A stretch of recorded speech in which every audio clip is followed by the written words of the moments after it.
है? देखिए, यहाँ पर जो काफ़ी दिनों से हमारा खनौरी बॉर्डर और शंभू बॉर्डर के ऊपर किसानों का आंदोलन लगा हुआ है और हमारा फ़र्ज़ बनता है कि हम हरियाणा में भी गांव-गांव में जाके वो उस आंदोलन को मजबूत करें और सभी को इकट्ठे होने की बात रखें। और जैसे कि प्रधान साहब ने विस्तार रूप से बातें रखी हैं, एमएसपी जो सरकार हमें क्यों नहीं दे रही और पहले मान के फिर उसके बाद हमारे साथ किसानों के साथ धोखा कर रही है। तो जिस तरीके से कमेटी का जो फैसला आया है, जो जिस तरीके से इन्होंने बोला है कि ये जब तक चोन जाब्ता नहीं लगता, अगर हमारी मांगे मान लेते हैं तो किसान वहां से उठ जाएंगे, अगर नहीं मानते तो हम गांव-गांव में जाके बीजेपी बाइकआउट का नारा लगाएंगे। तो आपका साथ भी रहेगा जी, क्योंकि आप एक कलाकार भी हैं और क्राउड जो है आपके साथ जुड़ती भी है। देखिए, मैंने पहले दिन से ही किसान आंदोलन का साथ दिया है। मैं किसान की बेटी हूँ और मेरे को लगता है हर एक कलाकार का ये फर्ज बनता है कि वो अपने किसानों मजदूरों की बात रखें और किसानों की साइड दें।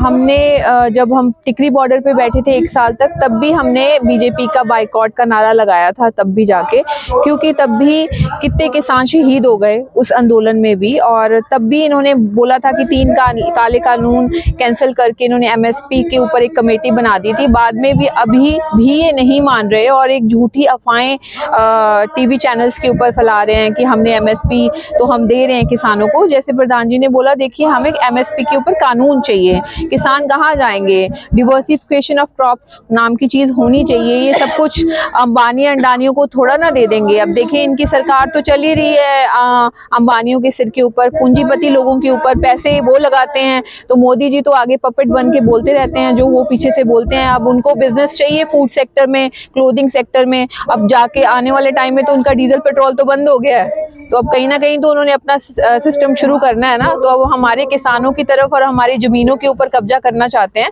तो मुझे लगता है कि हमें ये प्राइवेटाइजेशन, ये सारी चीजें नहीं चाहिए।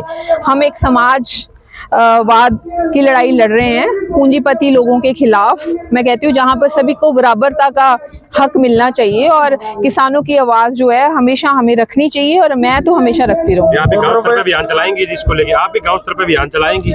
देखिए, मैं हमेशा जहाँ पे देखो, चाहे मैं पंजाब से हूँ, ठीक है, मैंने हमेशा कहा है कि जैसे पंजाब मेरा दिल है, हरियाणा मेरे दिल की धड़कन है।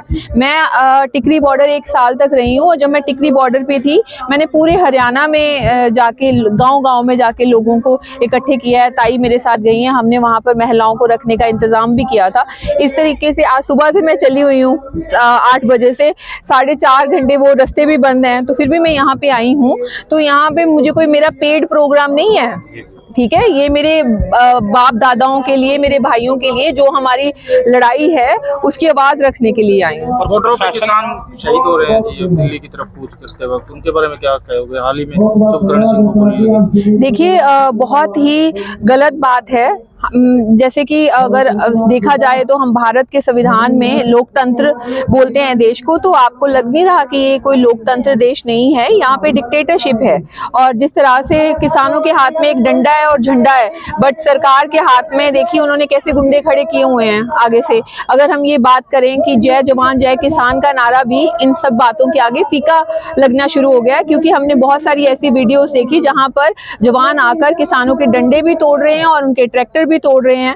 और ये कौन सी बात हुई? हम अपने देश में रह के पीसफुल प्रोटेस्ट नहीं कर सकते? पीसफुल प्रोटेस्ट करने का तो सभी का अधिकार है। तो ये क्या दिल्ली कोई दूसरा देश तो नहीं है, दिल्ली तो हमारे देश का ही एक पार्ट है ना, तो हम वहां जाके बात रख सकते हैं। तो ये इनका रोकने का कोई अधिकार नहीं बनता। ये एक इनह्यूमन एक्टिविटी, ह्यूमन राइट्स के अगेंस्ट, ये जो ह्यूमन राइट्स का वायलेशन है, ये सरकार हमारे साथ कर रही है। और मैं सभी को ये एक मैसेज देना चाहती हूँ, चाहे कोई वो बीजेपी को बिलोंग करता हो, कांग्रेस को करता हो, चाहे आम आदमी पार्टी को करता हो, इस टाइम पर आप अपने बारे में सोचिए, क्योंकि अगर एक इंसान सरकार को नहीं बदलता रहेगा तो सरकार आपकी सुनना बंद कर देगी। अभी 2 बार हो गया लगातार मोदी जी आ रहे हैं, तो अभी हमारा फर्ज बनता है, चाहे आप नहीं भी हो कांग्रेसी नहीं हो, आम आदमी पार्टी को नहीं हो, जाकर दूसरी पार्टी के नहीं हो, पर फिर भी आप अपना सोचिए भी इस देश में अगर रहना है तो हमें लगातार कोई पार्टी नहीं जितानी चाहिए, हमें पर दूसरी पार्टियों को लाना चाहिए, ताकि दूसरी पार्टी को लगे कि हमने ये कुछ गलत किया होगा, हमें फिर से आने के लिए वो लोगों के काम करने पड़ेंगे।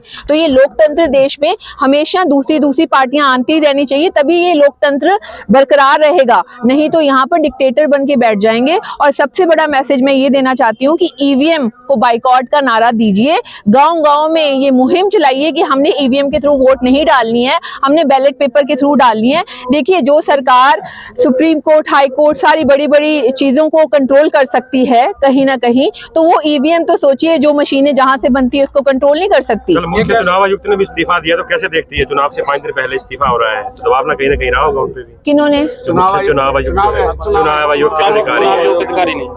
देखिए, दबाव तो हर किसी के ऊपर सरकार बनाती है, और ये यूटिलाइज करते हैं ये लोग, जो इनके काम के होते हैं वो रखते हैं, ऐसे ही चेहरों को भी आगे लेके आते हैं, इस्तेमाल करते हैं, फिर उसके बाद अपने टाइम आने पर इनको निकाल देते हैं। किसानों के ट्विटर अकाउंट बैन किए जा रहे हैं, और कुछ कलाकारों ने जो गाने निकाले थे वो भी यूट्यूब से हटा दिए गए हैं।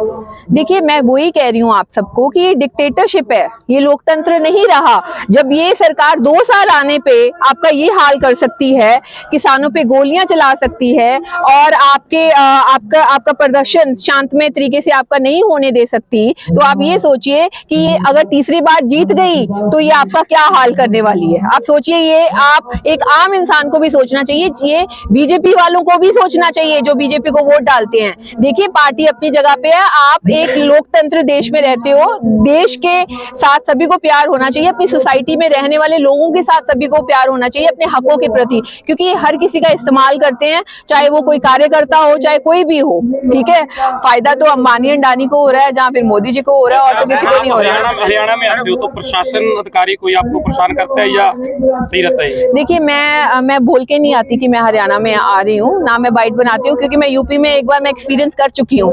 मैं बाइट बना के गई थी, तो मुझे 5 जिलों की पुलिस ने पकड़ के मुझे रात को निकाला था यूपी से बाहर, और मैं नहीं चाहती कि मुझे हरियाणा से कोई बाहर निकाले। तो चुप, हाँ, सरप्राइज विजिट ही करनी चाहिए आपको। अक्सर नेता तंज कसते रहते हैं किसानों पे कि अगर हरियाणा पंजाब के किसान छोटे बड़े भाई हैं तो SYL का पानी क्यों नहीं मिल रहा? देखिए, पहली बात तो ये SYL जो है ना, एक पॉलिटिकल मुद्दा है।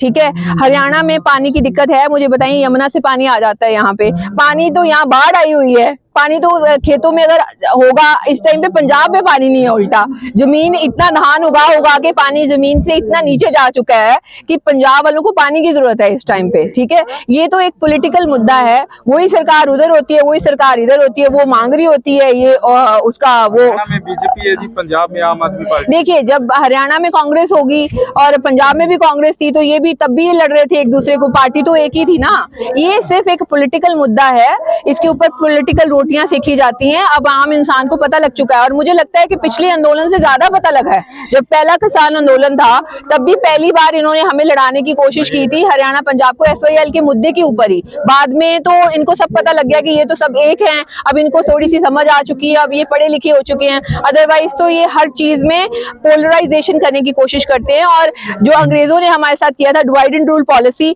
ये उसको अपनाते हैं। तो मुझे लगता है कि अगर हम एकजुट रहेंगे सारे जाने, तो ये हमारे अंदर ऐसी फूट नहीं डाल सकेंगे। किसानों को लेकर कोई नया गाना लॉन्च करोगे जी आप? देखिए, किसानों को लेकर मैं कोई सिंगर नहीं हूँ, मैं तो एक्ट्रेस हूँ।